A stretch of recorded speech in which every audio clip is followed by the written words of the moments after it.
ভুইপুর share ট্রেডিংয়ের অনুসন্ধানে নেমে আরামবাগ শহরে সকাল থেকে চলছে ইডির তল্লাশি। শহরে একই সঙ্গে 5টি জায়গায় তল্লাশি চালাচ্ছে ইডি। দিলীপ মাইতি, সৌরভ অধিকারী, সাহিল শেখ ও অলোক রায়ের বাড়ি ঘিরে রেখেছে কেন্দ্রীয় বাহিনীর জওয়ানরা। বাড়ির ভিতরে ইডির আধিকারিকরা জিজ্ঞাসাবাদ করছেন। অন্যদিকে আরামবাগের মায়াপুর 2 নম্বর গ্রাম পঞ্চায়েত অফিসের সামনে আরামবাগ রিসর্ট ঘিরে রেখেছে কেন্দ্রীয় বাহিনী। চলছে তল্লাশি। আরামবাগ রিসর্টের কর্ণধার জিয়াজুর রহমান বর্তমানে জেলবন্দি। জিয়াজুরের ভারতবর্ষের বাইরেও 2-3টি রাষ্ট্রে ব্যবসা আছে, এমনটাই জানাচ্ছেন স্থানীয়রা।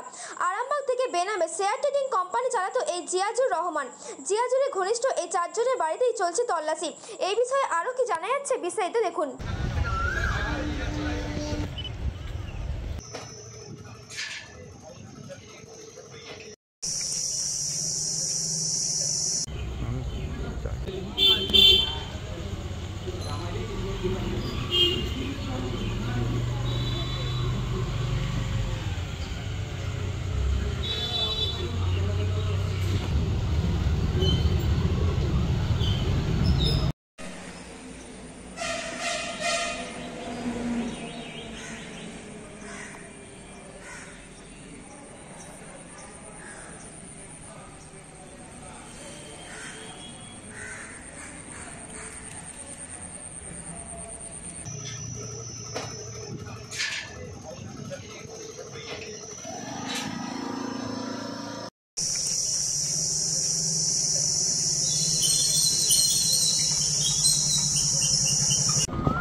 মানে এক কথায় বলা চলে যে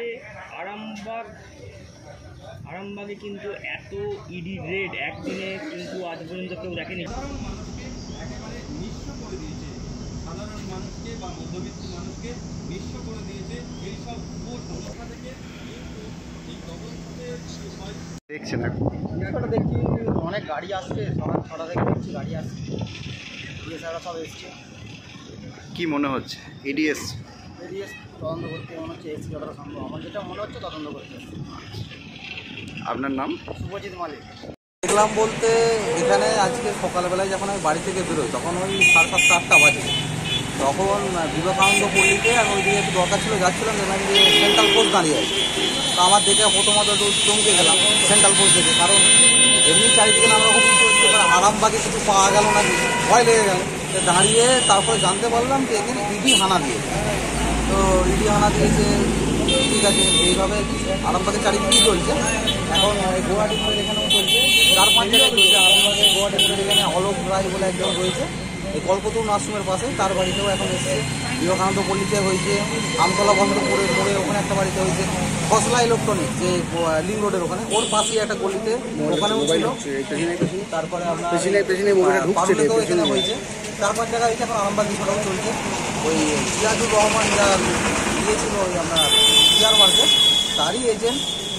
অনেককে মানে এই ঘটনাতে শুনেছিলাম ওর ওখানেতে অনেকে মানে টাকা পয়সা রেখে টাকা পয়সা ফেরত পায়নি, মারাও গেছে, অনেকে সুসাইড করেছে। সেই সব নিয়ে কেস ফেস হয়েছিল, উনি অ্যারেস্টও আছে।